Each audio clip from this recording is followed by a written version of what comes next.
हरिया गांव में अकेले ही रहता था। उसके माता पिता बचपन में ही गुजर गए थे। एक बार उसके मामा आते हैं और उससे कहते हैं कि हरिया, अब तू शादी कर ले।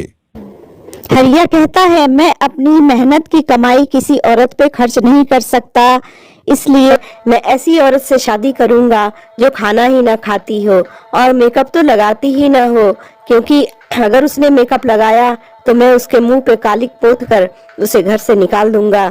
उसके मामा कहते हैं, फिर तो तू कुंवारा ही मरेगा, क्योंकि कोई ऐसी लड़की होती ही नहीं है जो खाना ना खाती हो, मेकअप तो फिर भी छोड़ देगी। तेरे जैसे लोग ही कंजूस मक्खी चूस कहलाते हैं। तू कभी बहुत बुरा फंसेगा, कंजूस कहीं का। एक दिन उसके पास एक औरत आती है और कहती है कि मैं खाना नहीं खाती, मुझसे शादी कर लो। वह उसे देखता है और देखता ही रह जाता है, क्योंकि उसने मेकअप भी नहीं लगाया हुआ था। हरिया कहता है, हाँ, मेरी और तेरी बन सकती है, क्या तू सचमुच खाना नहीं खाती? वह कहती है, हाँ, मैं खाना नहीं खाती हूँ। फिर कहता है कि चलो हम दोनों शादी कर लेते हैं, और हिंदू रीति रिवाज से वह उससे शादी कर लेता है और दोनों साथ खुशी खुशी रहने लगते हैं। शुरू में तो सब कुछ ठीक चलता है, लेकिन हरिया ऐसा महसूस करता है कि उसके लाए हुए राशन बहुत जल्दी खत्म हो रहे हैं। वह सोचता है, मैं अकेला खाने वाला, यह तो खाना खाती ही नहीं है, फिर इतने सारा खाना जाता कहाँ है। वह एक दिन घर में बिस्तर के नीचे छुपकर बैठ जाता है। उसकी बीवी सोचती है कि वह काम पे चला गया है और खूब सारा खाना बनाकर लाकर पलंग पे रख लेती है और खाने का लुत्फ उठाने लगती है। हरिया जब यह देखता है तो उसे बहुत क्रोध आता है। वह देखता है कि उसकी बीवी तो एक चुड़ैल है जो हफ्सियों की तरह बहुत सारा खाना खा रही थी। है कि तू तो कहती है कि तू खाना नहीं खाती, लेकिन तू तो एक नहीं, तू तो 10 औरतों का खाना खाती है, तू तो राक्षसनी लगती है मुझे।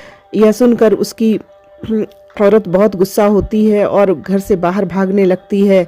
हरिया किसी तरह उसे मनाता है और कहता है कि जब तुमने मुझसे झूठ बोल के शादी की तो मुझे तो गुस्सा आएगा ही। हरिया उसे मनाकर घर में लाता है और सब कुछ ठीक हो जाता है। वह हरिया के लिए एक बहुत बड़ा सा टोकरा बनाती है और कहती है, इसे बाजार में बेच आओ।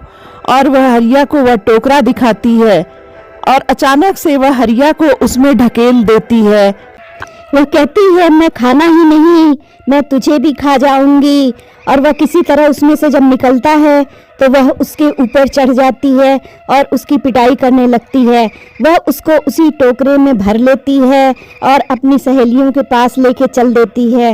वह अपनी सहेलियों को पुकारती है और कहती है कि सुनो, देखो, मैं तुम्हारे लिए एक बहुत अच्छा भोजन लेके आई हूँ और बहुत मज़ा आएगा। यह बहुत नरम नरम है, मैंने इससे ब्याह किया था और यह मेरे जाल में फंस चुका था और ये आज हमारा भोजन बनेगा।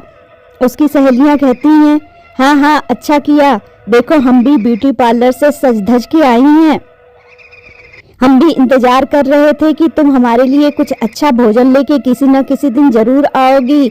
और हरिया को मौका मिलता है, वह वहाँ से भागने की सोचता है और वहाँ से भाग निकलता है। वह दौड़ता दौड़ता जाकर लहसुन के खेत में बैठ जाता है। उसने सुना हुआ था कि चुड़ैलें लहसुन से बहुत तकलीफ में आ जाती हैं, उनकी त्वचा झुलसने लगती है और उनकी मृत्यु भी हो जाती है। वह लहसुन का सहारा लेते हुए अपनी प्राण किसी तरह बचा पाता है। वह चुड़ैलें दूर बैठकर उसका इंतजार करती हैं कि वह पकड़ में आए और उसे पकड़कर वह ले जाएं और अपने भोजन बनाएं। वह एक दूसरे से झगड़ा करने लगती हैं और कहती हैं कि तुम्हारी वजह से एक अच्छा भोजन हमारे हाथ से निकल गया। वह अपनी बीवी का भी रूप रंग देखता है। वह देखता है वह तो चुड़ैल ही है।